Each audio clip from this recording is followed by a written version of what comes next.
Au regard des objectifs fixés à l'article L331-1 du Code rural et de la pêche maritime, les orientations de la politique régionale poursuivies doivent promouvoir une agriculture diversifiée, source d'emplois, permettre la pérennisation et le maintien d'emplois, génératrice de revenus pour les agriculteurs.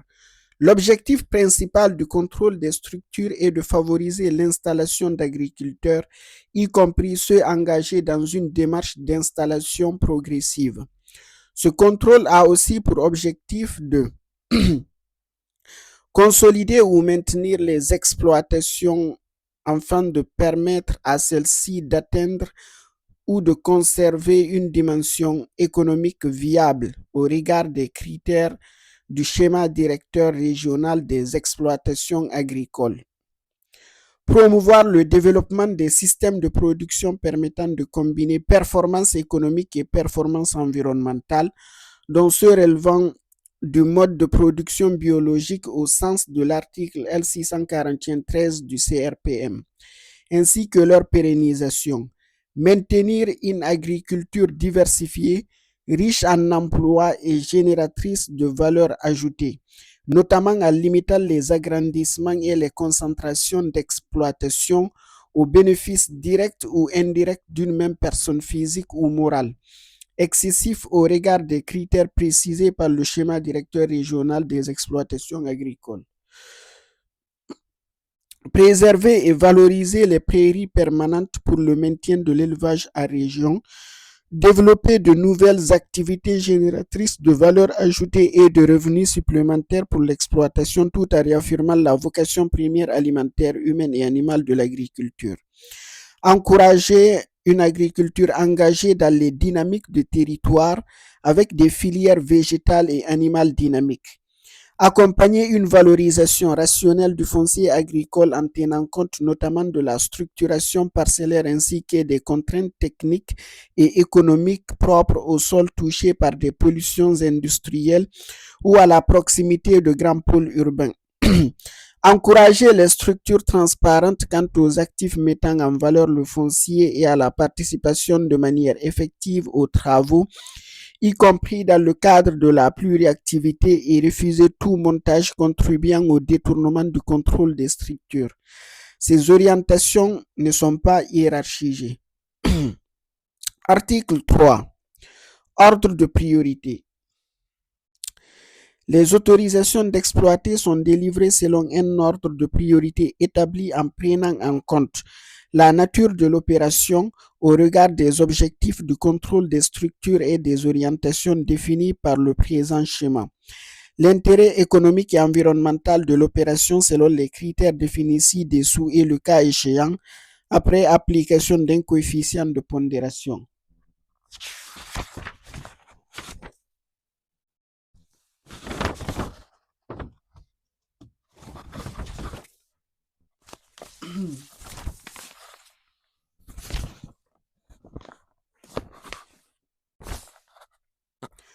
L'autorisation peut être délivrée que par une partie de la demande.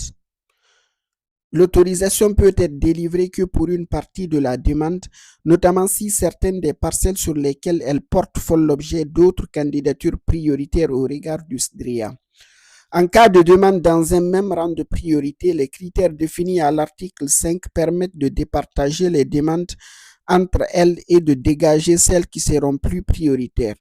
En cas de difficulté à départager deux demandes, l'autorité administrative compétente délivre plusieurs autorisations. Les priorités sont déclinées selon les modalités suivantes.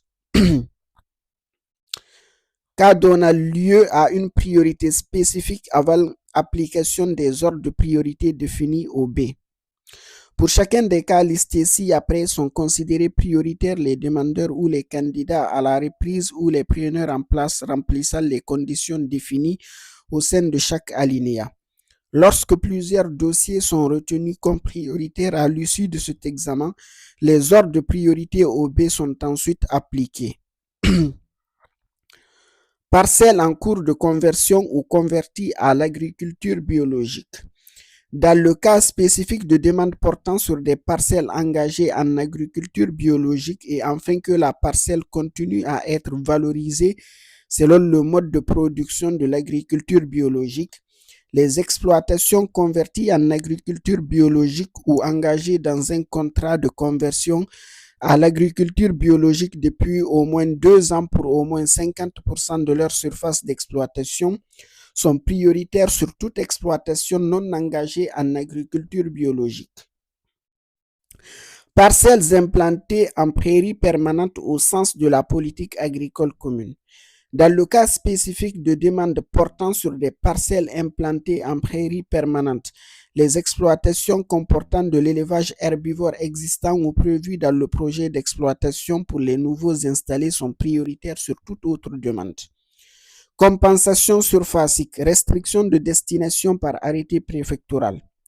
Lorsqu'un territoire est concerné durablement par des restrictions administratives de production agricole au sens de l'article 1, il relève de l'intérêt général de maintenir, conforter, voire développer les exploitations pour maintenir leurs revenus, éventuellement permettre l'installation d'un successeur sur l'entité et éviter l'entrée sur ce territoire d'exploitants agricoles extérieurs et non concernés. Ainsi, les exploitations agricoles concernées pourront être confortées dans la limite des superficies à compenser, à raison de 2 fois la surface faisant l'objet de restrictions pour les opérations portant sur des parcelles soumises à restriction de destination des productions agricoles, à raison d'1 fois cette surface pour des opérations portant sur des parcelles non soumises à restriction et situées dans la zone de compensation possible prédéfinie dans le plan d'action sous l'autorité de l'État, sauf s'il existe un candidat à la reprise pour la parcelle en question dont le refus remettrait en cause un projet d'installation totale ou partielle dans cette zone de compensation. L'état de l'exploitation au regard de son droit à compensation tient compte des compensations déjà obtenues par agrandissement ou rétrocession en et hors zone de compensation depuis une date déterminée par le plan d'action. Les projets des exploitations pédagogiques des établissements d'enseignement agricole privés ou publics et des centres de recherche publics utilisant du foncier agricole font l'objet d'un examen au cas par cas, notamment au regard de l'intérêt pédagogique et expérimental de ces projets et la nécessité de disposer de manière pérenne des terres supplémentaires pour les conduire. La priorité peut leur être donnée au regard de cette analyse. Petit b, ordre de priorité. Les éléments du A ayant été pris en considération, les situations du demandeur, des candidats à la reprise et le cas échéant du preneur en place sont ensuite examinés et classés selon leur rang de priorité en s'appuyant sur les principes et règles suivants, en cohérence avec les orientations de l'article 2. Le classement en ordre de priorité s'appuie sur l'indicateur nommé IPOP égale SDC sur UTA CP08, tel que défini l'article 1. La pondération à 0,8 portée sur les unités de travail salariés corrigées vise principalement à tenir compte de la différence de responsabilité entre les associés exploitants, les conjoints collaborateurs, les co-exploitants et les salariés, tout en maintenant une prise en compte élevée de la participation des salariés sur l'exploitation. Rang de priorité. Rang 1. Installation ou consolidation d'une exploitation portant l'indicateur IPOP au plus au seuil de contrôle après opération. Au-delà de cette surface, la demande relève du rang de priorité 2 si l'opération objet de la demande conduit à excéder la surface du rang 1. Le candidat peut préciser les parcelles pour lesquelles il est candidat au rang 2 de priorité. Reprise de l'exploitation à titre exclusif par le conjoint en cas de départ à la retraite de l'exploitant ou en cas de décès du chef d'exploitation et afin de maintenir l'entité économique. Les expropriations d'utilité publique faisant l'objet d'une convention collectivité exploitant préfecture afin de faciliter la constitution des exploitations concernées. afin de faciliter la reconstitution des exploitations concernées. Rang 2. Installation, agrandissement, réunion ou concentration d'exploitation lorsque l'indicateur IPOP est compris entre 1 et 1,5 fois inclut le seuil de contrôle après opération. Si l'opération objet de la demande conduit à excéder l'indicateur calculé au rang 2, le candidat peut préciser les parcelles pour lesquelles il est candidat au rang 3 de priorité. Rang 3. Installation, agrandissement, réunion ou concentration d'exploitation lorsque l'indicateur IPOP est compris entre 1,5 et 2 fois inclut le seuil de contrôle après opération. Si l'opération objet de la demande conduit à excéder l'indicateur calculé au rang 3, le candidat peut préciser les parcelles pour lesquelles il est candidat au rang 4 de priorité. Rang 4. Installation, agrandissement, réunion ou concentration d'exploitation lorsque l'indicateur IPOP dépasse 2 fois le seuil de contrôle après opération. Rang 5. Société constituée uniquement d'associés non exploitants ou société au sein de laquelle les associés exploitants détiennent ensemble moins de 50% des parts de la société.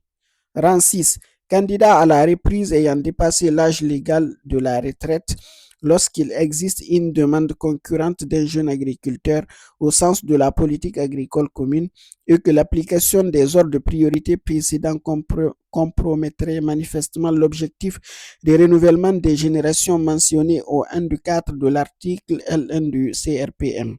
Demandeur n'ayant pas fourni les pièces complémentaires nécessaires pour la mise en œuvre de l'article 3 et l'article 5. Projet d'installation non défini ou non viable. Les opérations des SAFER conduisant à la mise en valeur des terres agricoles par un exploitant entrent dans le champ d'application du droit commun du contrôle des structures. Le commissaire du gouvernement agriculture est compétent en la matière.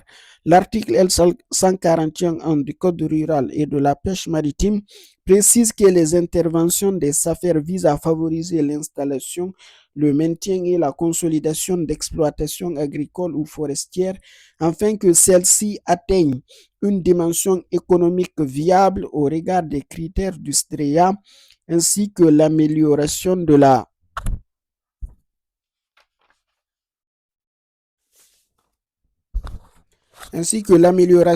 répartition parcellaire des exploitations. Compte tenu des missions d'intérêt public des SAFER,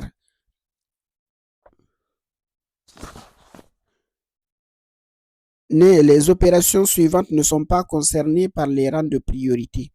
Les opérations visant à concourir à la protection de l'environnement à travers le respect d'un cahier des charges adapté, les opérations visant à consolider l'économie agricole du territoire en rétrocédant des biens à des agriculteurs expropriés ou à des agriculteurs privés de la totalité de leurs exploitations du fait de l'exercice du droit de reprise du propriétaire.